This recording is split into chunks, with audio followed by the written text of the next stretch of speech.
Salut tout le monde, j'espère que vous allez bien. Dans la vidéo d'aujourd'hui, on va voir ensemble la différence entre la peur, la phobie, l'anxiété et le stress.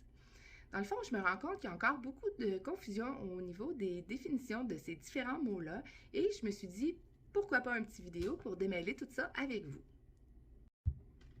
C'est quoi la peur? Bien, la peur, c'est une émotion qui accompagne la prise de conscience d'un danger ou d'une menace. Quand la peur est proportionnelle au danger, il s'agit d'une réaction normale et adaptative essentielle pour la survie. Sans elle et sans les réactions qu'elle déclenche, les animaux seraient extrêmement vulnérables. Par contre, la peur devient nuisible quand elle est disproportionnée par rapport à la situation ou lorsque la réaction de peur est continuellement déclenchée par des stimuli non menaçants et que le chien passe une grande partie de son temps dans un état de peur, justement. L'une des principales caractéristiques de la peur, c'est qu'elle est dirigée vers l'endroit où l'objet du stimulus effrayant et que la réaction s'arrête lorsque l'objet de la peur est éloigné. Donc, par exemple, si on prend un chien qui a peur d'aller chez le vétérinaire, il va réagir quand il va être à l'intérieur de la clinique ou en présence du vétérinaire. Mais la réaction de peur va s'arrêter quand le chien va être éloigné de la situation, donc quand il va sortir de la clinique. Pour certains chiens, les conséquences de la peur peuvent être considérables et ça peut affecter leur qualité de vie. C'est le cas pour les chiens qui se montrent craintifs face à des événements quotidiens et à des choses qui sont plus difficiles à éviter, comme par exemple la circulation, les autres chiens, les étrangers. Ça leur rend la vie pénible et puis c'est difficile aussi à gérer pour leurs propriétaires. Les réactions de peur extrêmes peuvent être difficiles à contrôler et dans certains cas, ça peut provoquer des effets cliniques tels que des diarrhées, des vomissements et des changements au niveau de l'appétit. C'est quoi une phobie? Bien, la phobie, c'est une réaction de peur extrême et intense qui, contrairement à la peur, elle peut persister longtemps après l'événement. Elle est généralement associée à quelque chose qui n'est pas considéré comme dangereux en soi, du moins pas pour la partie non affectée. Donc, cette chose qui n'est pas dangereuse, comme par exemple le bruit de tonnerre, le bruit des feux d'artifice ou le fait d'être laissé seul pour les chiens qui souffrent d'anxiété de séparation, ça provoque une réaction de panique extrême et irrationnelle, comme si le chien était en danger de mort. Une réaction phobique s'aggrave généralement rapidement et ça limite la capacité du chien à se comporter normalement. Certains chiens souffrant de graves problèmes de séparation ou de sonophobie, qui est la peur extrême des bruits, peuvent être capables de faire un trou dans un mur ou de détruire une porte pour pouvoir s'échapper, se causant ainsi souvent des traumatismes et des blessures en cours de route. C'est quoi l'anxiété? Bien, l'anxiété, c'est l'anticipation d'un événement effrayant ou désagréable. En d'autres mots, le chien attend que quelque chose d'effrayant ou de désagréable se produise plutôt que de réagir à un stimulus spécifique. Les chiens anxieux peuvent passer beaucoup de temps à s'inquiéter et ils sont souvent dans un état d'hypervigilance. L'anxiété chronique est physiquement et mentalement épuisante et n'a aucune fonction réelle. Elle est donc considérée comme anormale et ça constitue un problème au niveau du bien-être. Malgré leurs différences, la peur et l'anxiété ils peuvent se manifester ensemble et les signes se chevauchent parfois. Donc, en effet, c'est souvent très difficile de pouvoir distinguer les deux parce qu'on ne peut pas demander au chien s'il s'inquiète de quelque chose de précis dans le présent ou s'il s'inquiète en prévision de quelque chose qui pourrait se produire dans le futur. Maintenant, on va voir le stress.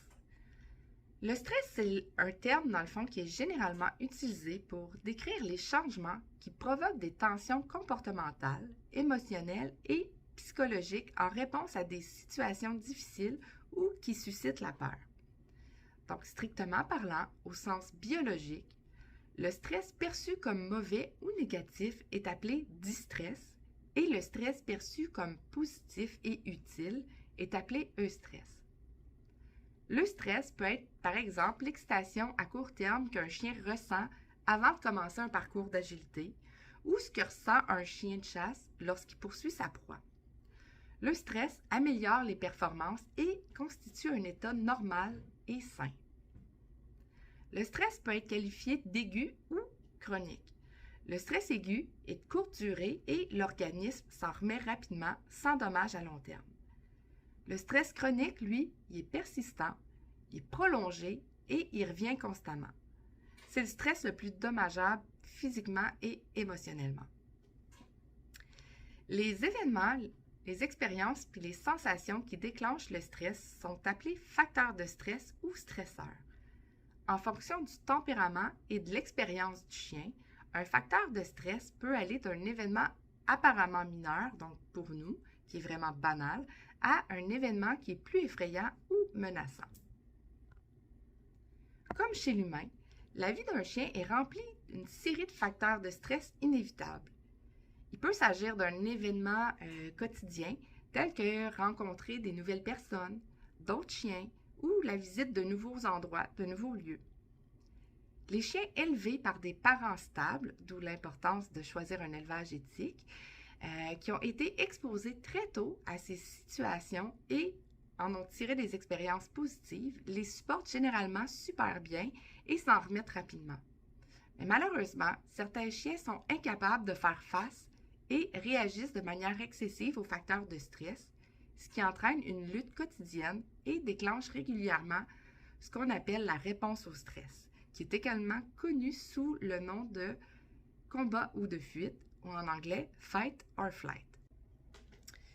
La réponse au stress, donc le fight or flight.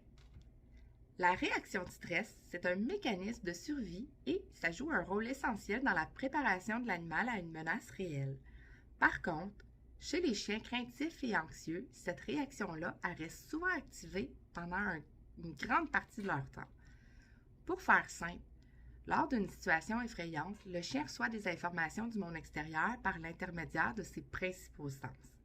Ces informations-là sont envoyées à une partie du cerveau appelée l'amygdale, où elles sont traitées et interprétées. Une fois l'alarme déclenchée, l'hypothalamus coordonne un processus à action multiple, préparant le chien à faire face au danger. Immédiatement, une partie spécialisée du système nerveux, donc appelée système nerveux autonome, est activée. Le système nerveux autonome, lui, contrôle les actions involontaires, donc ce qui échappe au contrôle du chien, comme par exemple la circulation sanguine, le rythme cardiaque et la respiration. En réaction, le rythme cardiaque et le pouls s'accélèrent, la respiration devient plus rapide et les glandes surrénales, donc ça c'est deux petites structures qui sont situées au-dessus des reins, libèrent des hormones de stress. Donc, c'est quoi les principales hormones de stress? On retrouve l'épinéphrine, qui est également connue sous le nom d'adrénaline. On retrouve la norépinéphrine, qui est également appelée noradrénaline, et on y retrouve le cortisol. En quelques secondes, l'épinéphrine et la norépinéphrine inondent le système, entraînant un nombre de changements physiologiques. Tous ces changements-là ont pour but d'aiguiser les sens du chien, de l'aider à combattre un adversaire ou à prendre la fuite pour survivre, d'où l'expression « fight or flight ». Des exemples de mécanismes de survie sont quand même évidents quand un chien s'enfuit après avoir été effrayé ou lorsqu'il décide de charger, de snapper ou de mordre s'il se sent menacé. Donc, l'expression « réaction de lutte » ou de fuite, « fight or flight », a été inventée par le psychologue américain Walter Bradford Cannon vers les années 1915. Au fur et à mesure de l'évolution de nos connaissances, on sait aujourd'hui que la réponse au stress s'accompagne aussi de d'autres réactions, comme par exemple la réaction d'immobilisation. La réaction d'immobilisation implique que le chien reste immobile ou qu'il effectue des mouvements extrêmement lents et rampants, se mettant parfois à l'abri jusqu'à ce que le danger soit passé. D'autres vont se plaquer au sol et font profil bas en espérant qu'ils n'ont pas été vus et qu'on va les laisser tranquilles. À l'inverse, certains chiens se contentent de gigoter ou de s'agiter dans tous les sens, sachant pas vraiment comment réagir. Cette réaction-là peut parfois passer inaperçue, mais elle se manifeste souvent lorsque les chiens sont immobilisés pour des examens vétérinaires ou lors du toilettage ou certaines procédures similaires. Donc, après avoir fait le tour rapidement, on va récapituler vite fait. La peur, dans le fond, c'est une émotion qui accompagne la prise de conscience d'un danger ou d'une menace Elle est souvent dirigée vers l'endroit où l'objet est effrayant et la réaction de peur s'arrête quand le chien est éloigné de la situation qui lui fait peur. La phobie, elle, c'est une réaction de peur extrême et intense qui, contrairement à la peur, elle peut persister longtemps après l'événement. Elle est généralement associée à quelque chose qui n'est pas considéré comme dangereux en soi. L'anxiété, elle, c'est l'anticipation d'un événement effrayant ou désagréable. Donc, le chien attend que quelque chose d'effrayant ou désagréable se produise plutôt que de réagir à quelque chose qui lui fait vraiment peur. Le stress, c'est une réaction normale d'adaptation de l'organisme pour faire face à un changement dans l'environnement. Face à ce changement-là dans l'environnement, il va y avoir une réponse au stress et c'est cette réponse-là qui va préparer le corps à combattre ou à prendre la fuite, d'où l'expression « fight or flight ». On sait également que dans la réaction « fight or flight », on peut retrouver le « freeze », donc l'immobilisation, et le « full », donc le chien, dans le fond, il va gigoter dans tous les sens ou il peut faire des appels au jeu parce qu'il ne sait pas vraiment comment réagir. Donc, si vous avez des questions, des commentaires ou des suggestions pour les prochaines vidéos, n'hésitez pas à m'écrire, ça va vraiment me faire plaisir de vous répondre. Et si vous avez trouvé que la vidéo d'aujourd'hui était intéressante, vous pouvez le liker pour m'encourager et me montrer que dans le fond, les petites vidéos que je fais, vous les trouvez intéressants et que je peux continuer sur cette voie-là. Donc là-dessus, je vous souhaite toutes une excellente journée.